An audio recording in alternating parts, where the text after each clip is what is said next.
Thank you, Coordination Sud, for organizing this really, really important conference at this time, especially when the global attention is for genuine reason somewhere else. Normally, from our experience in African, is that African priorities, of course, will become automatically secondary. But this time, I think you made us proud. And thank you for everybody for coming, fellow representatives of the African Union, to travel so far and to defend the existence of a hard-fought African organization, achieved so that we don't demonize it.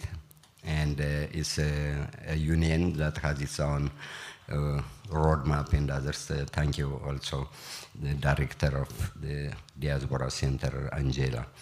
To me, I will be just, actually, most of you guys have said it. I will mention just 4 areas. One is I will begin with the EU Africa strategy, and all of you, like all free-minded people, we think giant continent like Africa sometimes is seen as one country, as one village, and people get surprised whether people speak different language or it is just a kind of region whereby it survives by the mercy of others and things like that, yeah? No, it's not. It's a continent which was not very lucky in terms of justice and other things, but it is there through its own struggle, and now it has its own union.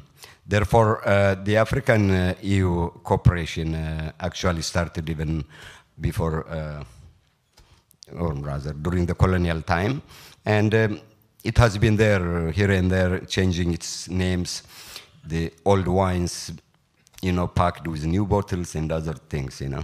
But now, in the past 20 years, genuinely, people are giving priority areas like environment, migration, security, employment, gender equality, democracy, and other issues. Now, as a civil society, if that is the case, you know, we have been here during the MDG, Millennium Development Goal, just to ask ourselves, what did we learn? Were we effective? And what went wrong? So in the next time, what we can improve? After all, if it is funding, it's a taxpayer's money, so that some accountability comes. And the civil society, I think, genuinely can support in terms of effectiveness, in terms of fighting whether capital flight or even democracy. Now, Europe here and there preaches as the mother of democracy. You know, all Europeans, non-Africans always just like to teach you, just by the way, what democracy is all about. Actually, it's a brutal continent, yeah? Even now, as I speak, European Union has 27 members. Out of half of them, they started maybe 30 years back. The others before were even Portugal and other Spain, and who have been brutally ruled by military and other areas. Therefore, I think we have to resist that democracy. It is not about just the others having or have a monopoly on it, as truth is sometimes, because other countries who are good in selling democracy, especially outside Europe, powerful nations, they see as if God gave them democracy and that's one thing they preach. No. We have to ask, like, see ourselves, even America and others, to see themselves how good they're doing within their own country. Therefore, I think EU Africa is good, and thank you because of the civil society. We will always ask more about whether we are effective or not. This is one. On implementing, monitoring, involving local people. local intellectuals, Africans, the diaspora. I can't imagine anybody to try to even teach me about how Africa functions. I have attended many of them. But at the end, it's a pity. So the quality of education as well in Africa and in Europe, because we have got latent knowledge. Now again added by this fake news and all social issues, we become contaminated by a lot of news and nothing is true or seemingly true. And in that case, I think the magnanimity of a human genius is reduced, so we can be better. The second one, the civil societies, as we say, it's good also to criticize ourselves. You know, in the civil society, we have got mangos, gongos, mingos. The mangos are the mafia-assisted non-governmental organizations. Yeah. Thanks God, I'm not saying you, but it's good to share it that it exists. So the military intelligent NGOs who are moving with you, but they're organizing coups in Africa, collecting data. It's sad. We can be better than that. On the other hand, NGOs also create positively, but inequalities. Because in Africa, it's only those who work at the NGO level who are better positioned economically also. So at least deliver also. It's not a protected zone. But don't see yourself as a state within the state. No, you should be governed by the law of the nation, but through networks like us guys, we can advocate if it is true, but if it is a criminal intent, you should be also accountable. Because, you know, the Peace Corps who came from JF Kennedy or whatever to do in Africa, whether civilized or not, they were organizing coups later on. So, no, we learn from our experience than within that book, which is somewhere, yeah? In fact, we have been, yeah. So, the civil societies, I think we should ask you ourselves, as Lord Kelvin say, if you don't manage or if you don't measure your performance, you cannot improve it. It's not like Salavi, you know? You go there and you come back, what positive impact you did? A human being is genius, but don't let us not be lazy. And migrants can give you really more effectiveness, competency, and also inclusiveness. The other one is, the last one I will come with decolonization, but the other one I will do is at national level now, through the Paris Agreement, for example, the NGOs, somebody was saying, the NGOs are different.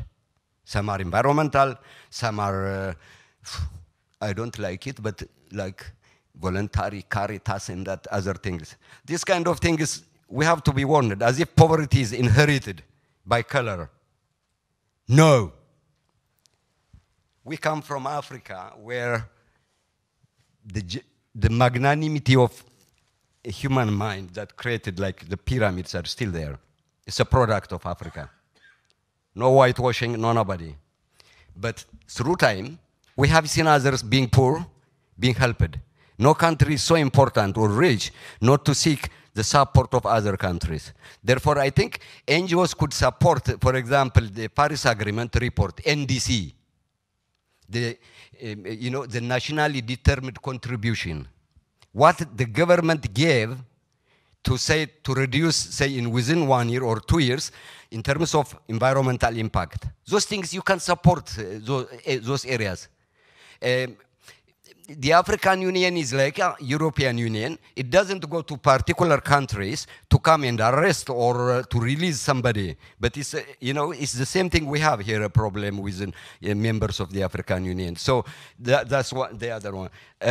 In terms of decolonization,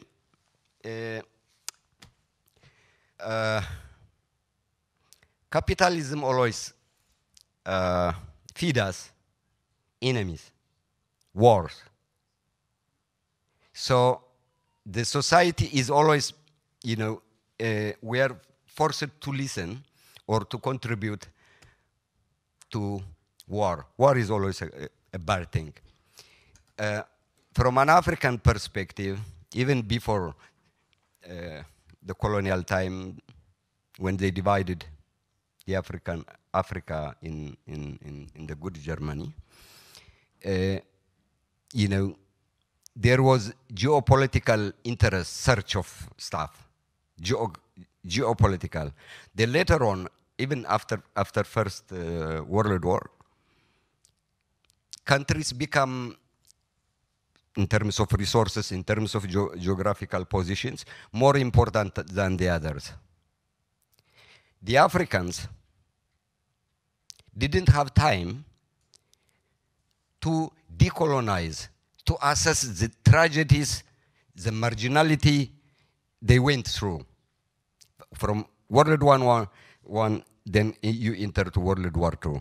We didn't have still time. The Africans got later independence, so-called independence, some by fighting. Women, the contribution of African, thanks to God, yeah, they got independence. But we never discussed decolonization.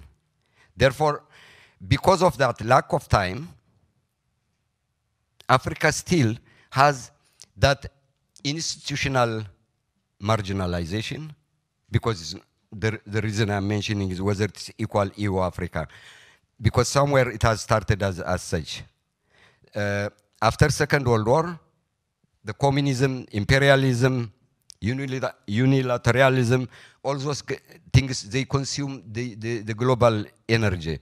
Therefore, Africa still didn't have, even to refresh itself, revitalize itself. Some are thrown by coup, because the communists, if you are not with one group, you are an enemy to the other.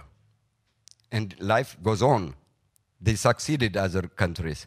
So because of that, I think still the cultural hegemony or discrimination, the political marginalization, they joined United Nations, which they didn't, most of African countries didn't vote for United Nations because it was already established. They were kindly invited inside.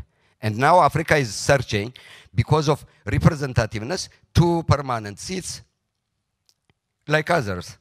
So civil societies, hopefully you will join supporting genuine ideas. I'm not advocating here just for the Africa, but because it is just.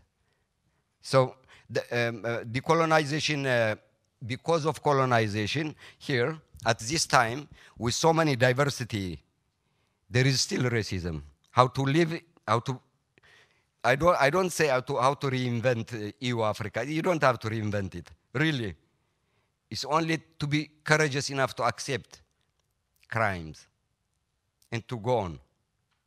We don't have to, we don't have to start new topics because we don't have an answer for the first one. It's not a matter of being clever. Everybody is clever. Therefore, I think in that case, racism, institutional hegemony,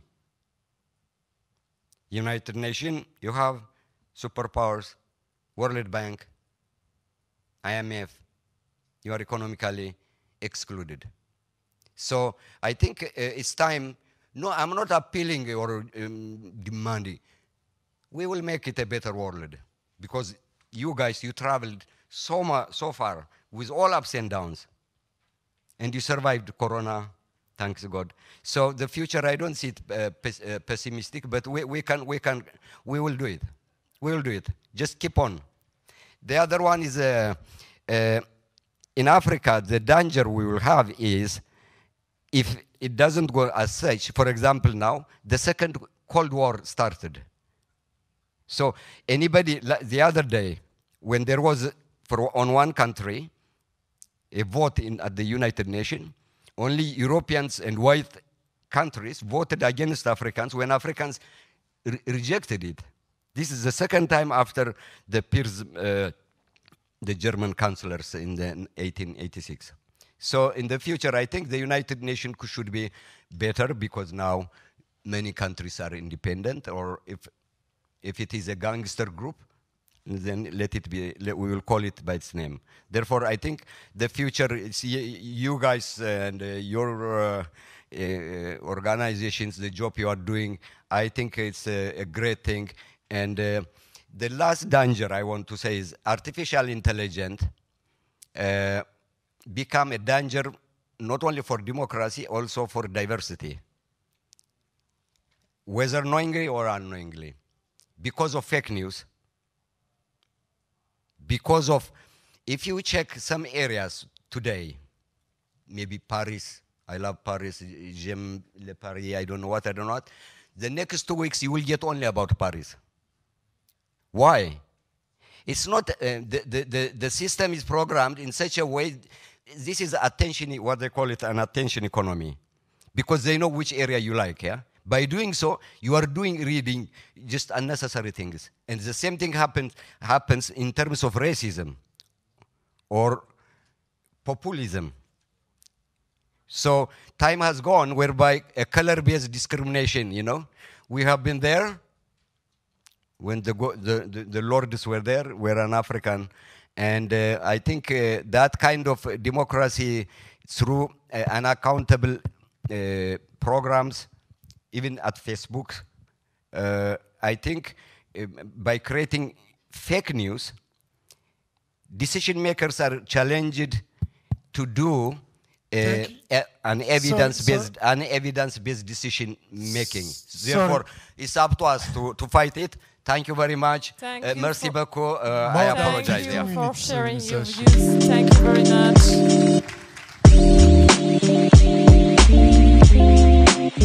much.